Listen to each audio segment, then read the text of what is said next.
ni am agor cronfa I brynu motorbeic iddo fo. A dyna'r pwrpas I yn dod yma heddiw yma.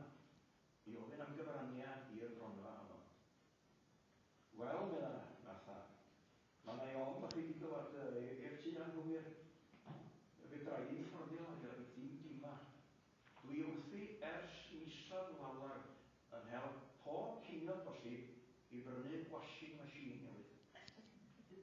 Wel, Martha Lewis, dwi'n siomedig iawn o glywed hynna. Ddwch chi mae'r sôn yn y fideo am fatha arall I chi.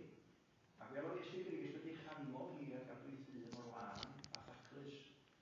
A fel gyn y fatha honno, ddim washing machine. Na, gwyd yn y fatha.